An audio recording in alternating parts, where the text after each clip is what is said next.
the education that they've read, but they have not, gone out and actually experienced these things in the world. And so that's the North Node, and they must go out to travel, to explore, and to adventure, and to experience these things in outside of their normal form. I would like to elaborate. I would like to elaborate a little more. I'd like to give a touch base back with the idea that the moon is in Capricorn, so we're given a lot of time in order to speak on these things. I would like to speak about Virgo, the North Node in Virgo and the South Node in Pisces, if I have time for that real quick. Hello? Hello? Peace, it's Abundance. How y'all doing? Peace. Everything's good. How are you?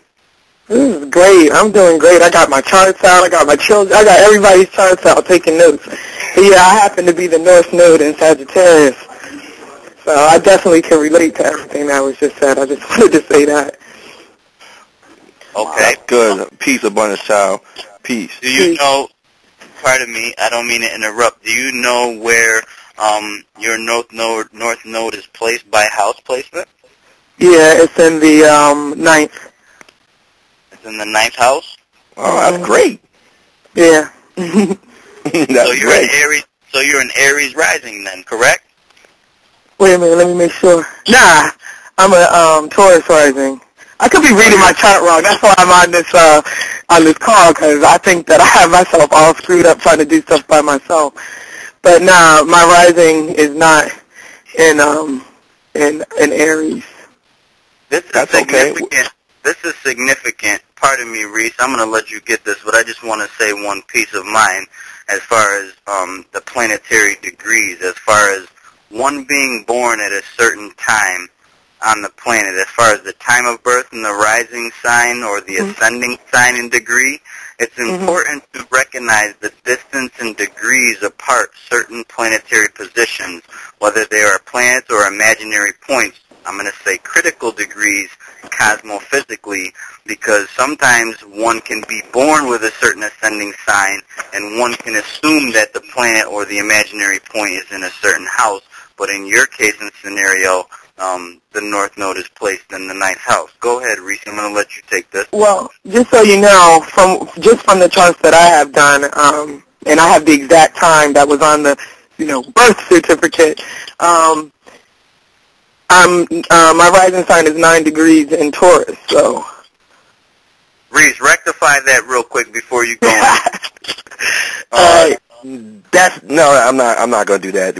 We're talking about the nodes, and we're not rectifying charts today. But peace, Abundance, I get with you another time. But I want to go back in on North Node, North Node and Pisces real quick, and the Pisces Virgo thing. And I think that something Ross said was very important about the North Node being Pisces, South Node being Virgo. And it's not about that. People have the North Node in Pisces also. When Ross said they had the insatiable tendencies too, Pisces, we never talked a lot about some of the negative things, but, Pisces represents imagination, deception, and self-undoing. So these people do, insatiably will conduct themselves in that way that would bring about their undoing. But if they scrutinize, if they be detailed, if they scrutinize what they put faith in, if they scrutinize that portion of themselves, what they put faith in, then nothing is wrong with faith as long as they scrutinize what exactly they must put faith in. And so that's the Virgo Pisces thing as well.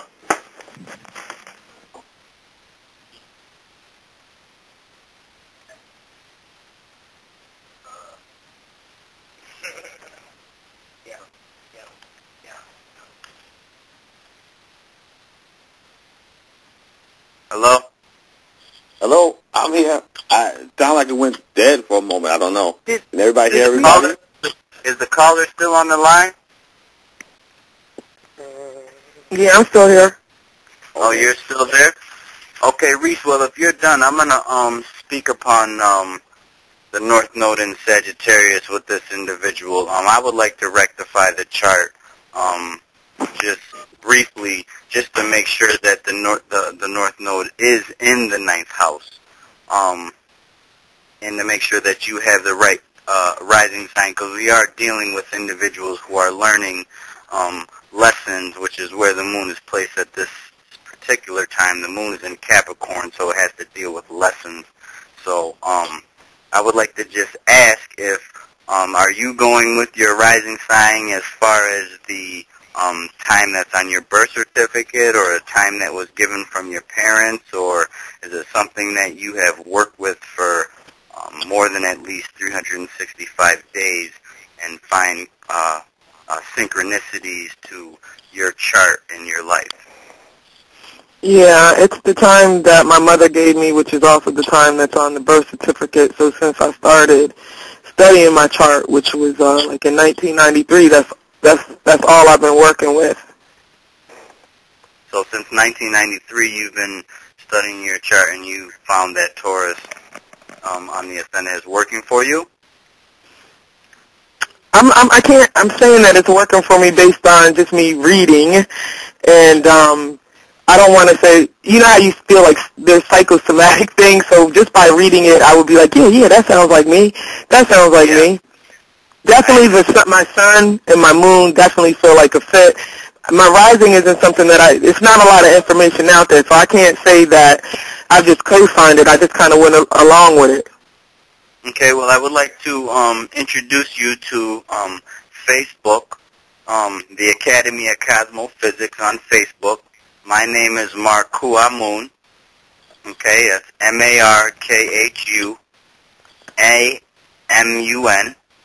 And you can find me on Facebook, and I will refer you to the site. I'm on the site. I'm on there.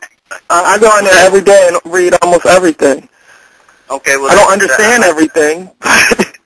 That's not a problem. I encourage you to ask questions.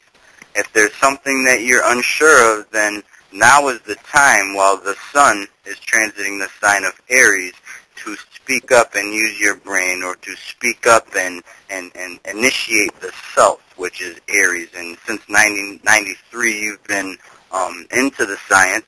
I encourage you more so to not be bashful and ask certain questions. There's a lot of people out here that are willing to help you. If there's one individual where things may be confusing, you can ask someone else. And on the Academy of Cosmophysics has even been helpful to myself, and I've been there. I've been studying the science since 1999. So I encourage you to continually go there and get books or get any information that's there that can help you. There are people who can help you find your rising sign, degree, whatever the case may be, or people that you may know who may want readings. Okay? All right. Now, just a quick question that I have for you. As a Taurus rising, have you ever experienced just a couple of rectification questions that I have for you? Don't want to ask you too much information. I do not know you. Have you ever experienced any issues with the thighs, hips, or sciatic nerve no. in your life? No. You never have? No. What time is it that you have on your birth certificate, please? 9:03 a.m. Eastern Standard Time. Okay. I just came back into the telephone call, y'all. You know, technical difficulties or something else today, man. They wouldn't even let me call back in, right? But I freewayed in. When's the birthday here? What we're doing here, let me abreast you with the times. What we're here, we're working with someone who's on the Academy of Cosmophysics. They believe that they're a Taurus rising. I was in the midst of attempting to rectify the chart to make sure that I heard that part. When's the birthday? 3/17/75. 3/17/75. You say what time of day? 9:03 a.m.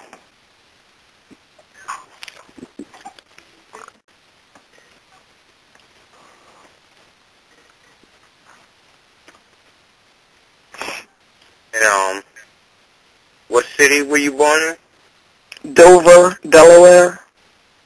Okay. What about the knees? You ever injured the knees, or you had dental issues before? I did have an issue with the knees around 89, 90. Yeah. But that was rectified. What about dental? the teeth?